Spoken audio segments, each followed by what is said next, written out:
Hello everyone, आज बनाएंगे healthy tomato rice, जिसे आप वेट लॉस करते वक्त भी खा सकते हैं या लंच और डिनर में भी दे सकते हैं बच्चों को या बड़ों को। तो चलिए स्टार्ट करते हैं बनाना।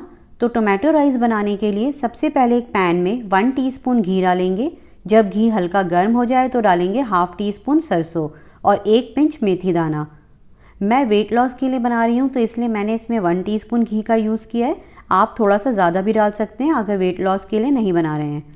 तो इस तरह सौटे करने के बाद अब इसमें डालेंगे 2 हरी मिर्चें स्लिट करके डालेंगे। इसी के साथ डालेंगे 1 टीस्पून लहसुन बारीक कटा हुआ और हाफ टी स्पून अदरक बारीक कटा हुआ। 10 सेकंड सौटे करेंगे और डालेंगे करी पत्ते। 8 से 10 पत्ते काफ़ी हैं। और अब डालेंगे एक मीडियम साइज़ की बारीक कटी हुई प्याज। लो फ्लेम पर ही प्याज को ट्रांसलूसेंट होने तक फ्राई करेंगे। कलर चेंज नहीं करना है, बस प्याज ट्रांसलूसेंट हो जाए इतना काफ़ी है।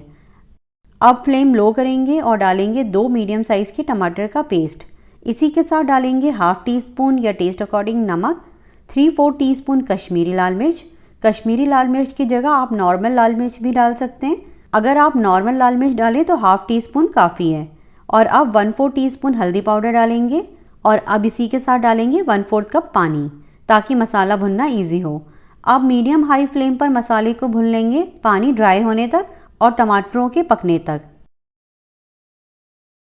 तो मसाला भुन चुका है। अब डालेंगे 1 कप फुल भरकर boiled brown rice. Brown rice को कैसे बॉईल करना है क्विक और बिना चिपके, उसका लिंक आप डिस्क्रिप्शन बॉक्स में देख सकते हैं।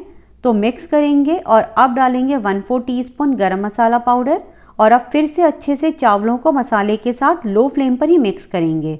तब तक मिक्स करेंगे जब तक सारी चीज़ें एक दूसरे में अच्छे से मिक्स ना हो जाएं। तो बस अब लास्ट में डालेंगे 1 से 2 टेबलस्पून बारीक कटा हुआ हरा धनिया। तो हमारा टेस्टी हेल्दी टमाटो राइस बनकर तैयार है। इसे आप रायते के साथ खाएं या ऐसे ही खाएं, ये दोनों ही फॉर्म में बहुत टेस्टी लगता है। तो आप भी ट्राई करें ये हेल्दी रेसिपी और मिलते हैं नेक्स्ट वीडियो में एक नई रेसिपी के साथ। तब तक आप इसे बनाएं और एंजॉय करें।